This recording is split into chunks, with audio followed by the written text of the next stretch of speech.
इस वीडियो में हम कक्षा 6 के बच्चों की पाठ्यपुस्तक विज्ञान भारती के इकाई 7 जीवों में अनुकूलन इस पाठ के अभ्यास के प्रश्नों को हल करेंगे और सभी प्रश्नों को हम बहुत ही सरल ढंग से समझने का प्रयास करेंगे।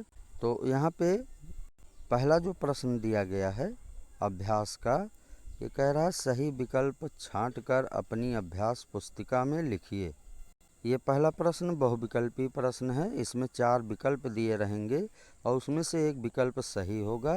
जैसे यहाँ का कह रहा है कि मेढक रहता है, तो इसके 4 विकल्प हैं। पहला है स्थल पर, दूसरा विकल्प है जल में, तीसरा है जल तथा स्थल दोनों जगह, चौथा विकल्प है वायु में।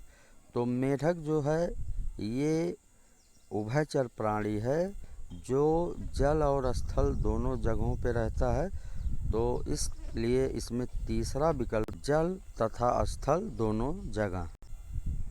फिर इसके बाद प्रश्न खा है कि मछली सांस लेती है, तो इसके भी 4 विकल्प दिए हैं। पहला है गिल्स द्वारा और दूसरा फेफड़े द्वारा, तीसरा त्वचा द्वारा और चौथा पंखों द्वारा। तो इसमें जो हमारा पहला विकल्प है गिल्स द्वारा, मछली जो है गिल्स की सहायता से सांस लेती है, पहला वाला विकल्प ये सही है। फिर गा कह रहा है कि ऊंट के कुबड़ में संचित होता है, तो ये 4 विकल्प हैं। इसमें पहला है वसा, दूसरा कार्बोहाइड्रेट, तीसरा प्रोटीन और चौथा खनिज लवण। तो ऊंट के कुबड़ में वसा संचित होता है, पहला विकल्प जो है ये सही है। फिर इसके बाद घा है नागफनी का पौधा है, तो इसके 4 विकल्प हैं। नंबर 1 जलीय, नंबर 2 मरुस्थलीय, नंबर 3 उपरिरोही और नंबर 4 आरोही। नागफनी का जो पौधा है ये मरुस्थलीय है, तो दूसरा वाला विकल्प जो सही है मरुस्थलीय। इसके बाद प्रश्न गा है जलीय वातावरण में पाया जाने वाला पौधा है। पहला है विकल्प मटर, दूसरा सिंघाड़ा, तीसरा आलू और चौथा मक्का। तो जलीय वातावरण में पाए जाने वाला पौधा ये सिंघाड़ा है, दूसरा वाला विकल्प ये सही है। इसके बाद दूसरा प्रश्न है रिक्त स्थानों की पूर्ति कीजिए। का है कह रहा है कि मेढक पानी में श्वसन त्वचा द्वारा करता है, तो हम त्वचा भरेंगे खाली स्थान में। फिर खा है नागफनी एक मरुस्थलीय वातावरण का पौधा है, यहाँ हम मरुस्थलीय भरेंगे खाली स्थान में। फिर गा कह रहा है कि अल्प विकसित जड़ें तथा वायु मृदुतक जलीय पौधों में पाया जाता है, यहाँ जलीय भरा जाएगा। फिर घा है आलू एक भूमिगत तना है, यहाँ तना भरेंगे। फिर गा है पक्षियों की हड्डियाँ खोखली होती हैं, यहाँ खोखली भरेंगे। फिर प्रश्न 3 है निम्नलिखित कथनों में सही कथन के आगे सही तथा गलत कथन के आगे गलत का चिन्ह लगाइए। का कह रहा है कि मरुस्थलीय पौधे कोमल तथा कमज़ोर तने वाले होते हैं, तो ये गलत है, बॉक्स में गलत का निशान लगाएंगे। फिर खा कह रहा है कि पक्षियों की हड्डी खोखली तथा वायु से भरी होती है, तो ये सही है, बॉक्स में सही का निशान लगेगा। फिर गा है मरूदभिद पौधों में जड़ें अल्प विकसित होती हैं, ये भी गलत है, तो इसमें भी हम गलत का निशान लगाएंगे बॉक्स में। और फिर घा कह रहा है कि शरीर पर घने तथा लंबे बाल और त्वचा के नीचे वसा की मोटी परत ठंडे प्रदेशों में रहने वाले जंतुओं में वातावरण से अनुकूलन करने में सहायक होता है, तो ये सही है, बॉक्स में सही का निशान लगाएंगे। फिर प्रश्न 4 है सही जोड़ों का मिलान कीजिए। तो यहाँ स्तंभ का और स्तंभ खा दिया गया है। स्तंभ का मिलान स्तंभ खा से करना है। जैसे स्तंभ का में दिया है वायुकोश, तो इसका मिलान हम स्तंभ खा के पक्षी से करेंगे। फिर इसके बाद सल का मिलान हम मछली से करेंगे। मेढक का मिलान हम पाद जाल से करेंगे। फिर घा है उपचर्म इसका मिलान जलकुंभी से करेंगे। और चिड़िया का मिलान पंख से करेंगे।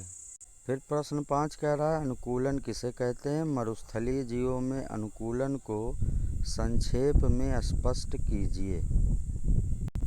इसका उत्तर हो जाएगा नंबर 1 आकृति, आकार, रंग, रूप, संरचना तथा आवास संबंधी लक्षणों में ऐसा परिवर्तन जो सजीव को विशेष पर्यावरण में सफलतापूर्वक जीवित रहने में सहायक होता है, अनुकूलन कहलाता है।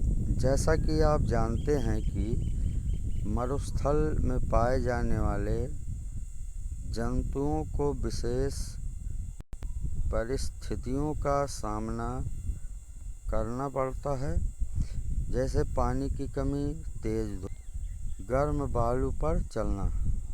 फिर प्रश्न 6 है जलीय जीवों में अनुकूलन की विशेषताओं को संक्षेप में लिखिए। इसका उत्तर हो जाएगा जलीय जंतु के शरीर पर जलरोधी शल्क पाए जाते हैं। इनमें श्वसन के लिए विशेष रचनाएं जैसे क्लोम, गिल होते हैं। तैरने के लिए इनका शरीर धारारेखित तथा चपटे पंख वाला होता है। गर्दन का अभाव होता है तथा आँखों पर निमेषक पटल होती है। ये सभी लक्षण मछली के जल में तैरने, भोजन की तलाश तथा श्वसन के प्रति अनुकूलन है। प्रश्न 7 है उभयचर जीवों में अनुकूलन को संक्षेप में उदाहरण सहित बताइए। तो इसका उत्तर होगा उभयचर जीव जैसे मेढक के पश्चपाद के पादजाल जल में तैरने तथा लंबी मांसपेशियां भूमि पर कूदने में सहायता करते हैं। इसके अतिरिक्त यह जल में त्वचा द्वारा तथा स्थल पर फेफड़े द्वारा श्वसन करता है। वायवीय जंतुओं में अनुकूलन का संक्षेप में वर्णन कीजिए। इसका उत्तर हो जाएगा वायवीय जंतुओं में अनुकूलन। नंबर 1 पक्षियों का शरीर वायवीय वातावरण के अनुकूल होता है। इनके शरीर का आकार नौकाकार तथा धारा रेखित होता है। इनके अग्र भी पंखों में रूपांतरित होते हैं जो उड़ने में सहायक हैं। इनकी अस्थियां खोखली एवं वायु से भरी होती हैं, जिससे इनका शरीर हल्का हो जाता है। फेफड़ों से जुड़े वायुकोशों में हवा भर जाती है जो उड़ते समय शरीर को हल्का रखते हैं। इस तरह का विशेष रूपांतरण केवल पक्षियों में होता है, जैसे तोता, कबूतर, गौरैया आदि। दूसरा, आप कीटों को ध्यान से देखें। इनका शरीर छोटा होता है और इनका शरीर अन्य अकशेरुकीय जंतु जैसे केंचुआ, घोंघा की तुलना में हल्का भी होता है। जब ये उड़ते हैं तो 2 जोड़ी पंख फैला देते हैं। इनके शरीर में श्वासरंध्र होते हैं, जिनसे शरीर में हवा भरती और निकलती है। इसी कारण इनका शरीर हल्का हो जाता है, जैसे तितली, मधुमक्खी, घरेलू मक्खी आदि। फिर प्रश्न 9 है मदार किस वातावरण में उगने वाला पौधा है? इसका उत्तर होगा मदार स्थलीय वातावरण में उगने वाला पौधा है। प्रश्न 10 है किन्हीं 2 उभयचर जंतुओं के नाम लिखिए। तो इसका उत्तर हो जाएगा 2 उभयचर जंतु मेढक और सैलामेंडर। फिर प्रश्न 11 है जलीय अनुकूलन में पंख की भूमिका बताइए। तो उत्तर हो जाएगा तैरने में सहायक होते हैं। फिर प्रश्न 12 है अपने आसपास भ्रमण करके जलीय, स्थलीय, वायवीय पक्षियों एवं पौधों के नाम लिखिए। तो इसका उत्तर हो जाएगा जलीय, स्थलीय तथा वायवीय पक्षियों एवं पौधों के नाम। तो सबसे पहले पक्षी अथवा जंतु बनाएंगे, फिर पौधे।